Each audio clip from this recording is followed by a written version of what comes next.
তো সকালে উঠে ঘুম থেকে উঠেই দেখি একদম ঝমঝমে বৃষ্টি পড়ছে। কি করা যাবে বলো?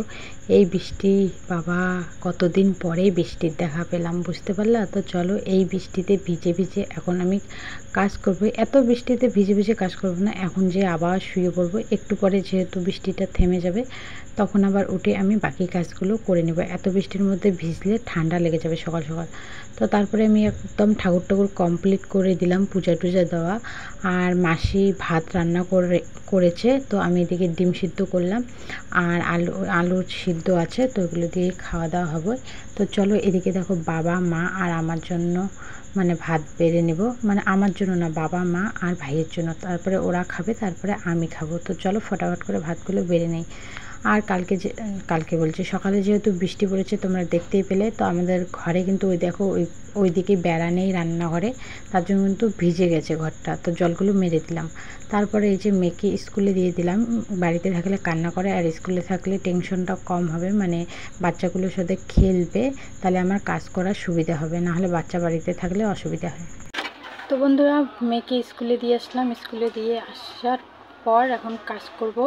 অনেক কাজ বাকি আছে, ঘরদুয়ার খুব নোংরা হয়ে আছে, ওগুলো পরিষ্কার করব। তো ভাবলাম যে তোমাদের সামনে আসি একটু।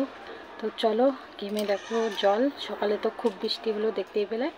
তখন ঘরদুয়ারগুলো পরিষ্কার করব। তো চলো কী কী করছি না করছি তোমাদের সঙ্গে শেয়ার করছি, পরে এসছি।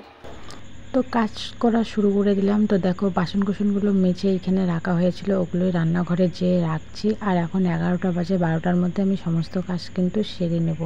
তো দেখো আগে বাসনগুলোকে সাজিয়ে রাখি, যেটা যেখানে জায়গা সেটা সেখানে রাখবো। আর এদিকে কিন্তু আমার মাসি মেসো মানে যারা এসেছিলো সবাই কিন্তু চলে গেছে সকালবেলায়। তোমাদের সঙ্গে শেয়ার করতে পারিনি, কারণ হচ্ছে মানে যাওয়ার সময় খুব কান্নাকাটি করেছিল। তো মা একদম ভেঙে পড়েছিল, মা খুব কান্নাকাটি করছিল, তো তার জন্য আর শেয়ার করতে মানে পারিনি। ওখানে কান্নাকাটি মানে একটা জানোই তো, যাওয়ার সময় একটা সবারই মন খারাপ হয়ে যায়, কান্নাকাটি করছে, তার জন্য আর শেয়ার করিনি কিন্তু।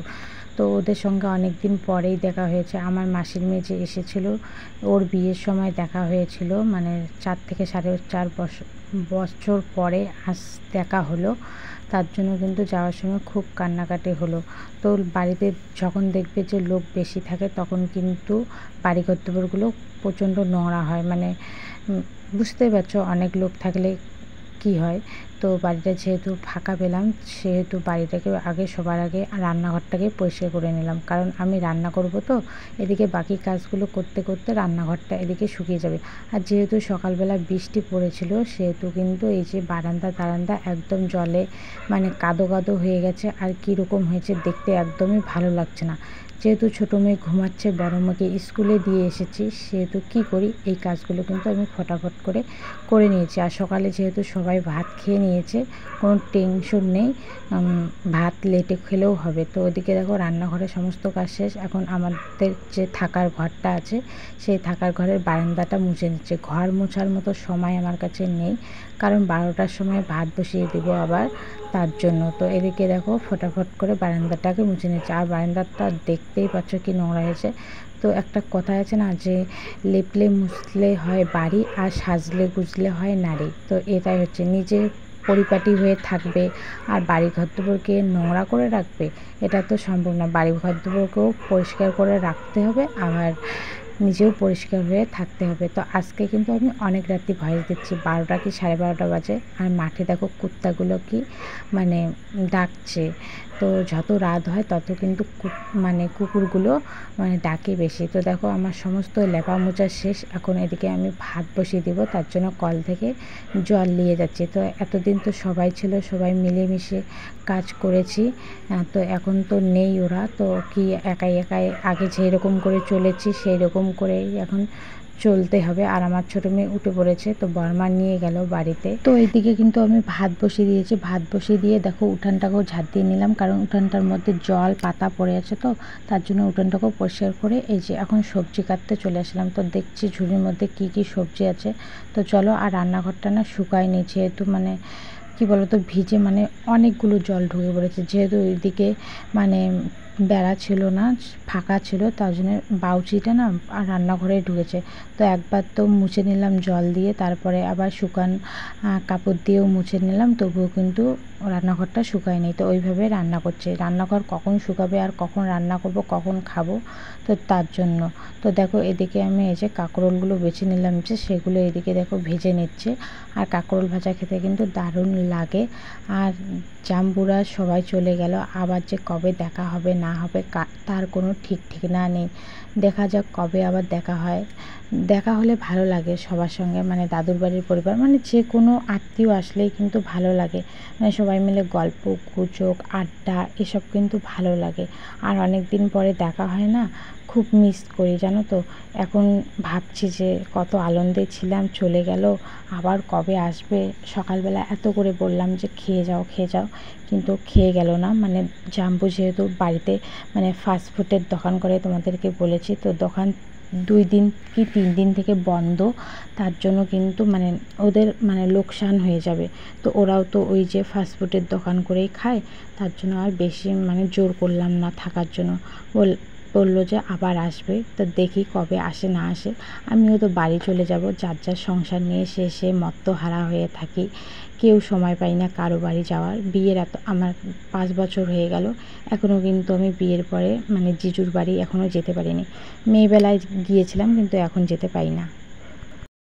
তো দেখো 2 মেয়ের জন্য ভাত বেড়ে নিলাম, একটা পটল আর 2টা আলু আর যে ডিম সিদ্ধ।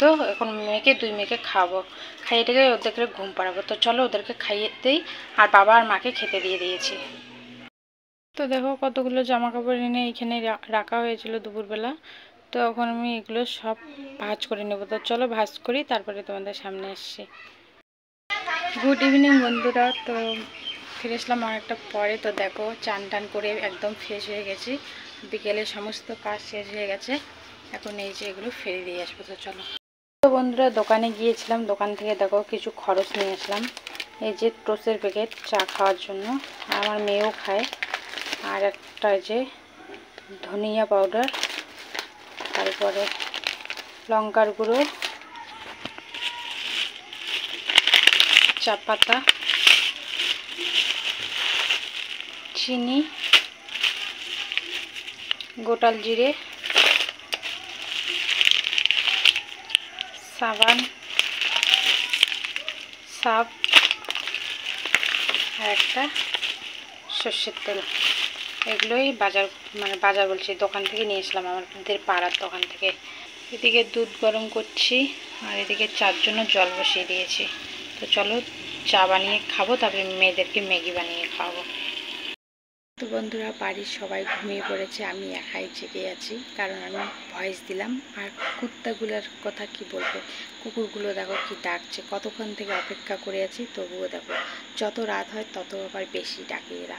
তো কি করলাম, এইভাবে একটু ম্যানেজ করে নিও। আর দেখলাম যে ভিডিওটা শেষ করিনি, তো শেষ করে দিলাম। তো চলো আজকের ভিডিওটা এখানেই শেষ করছি, দেখা হচ্ছে নেক্সট ভিডিওতে। ততক্ষণ ভালো থেকো, সুস্থ থেকো, আমাদের পাশে থেকো।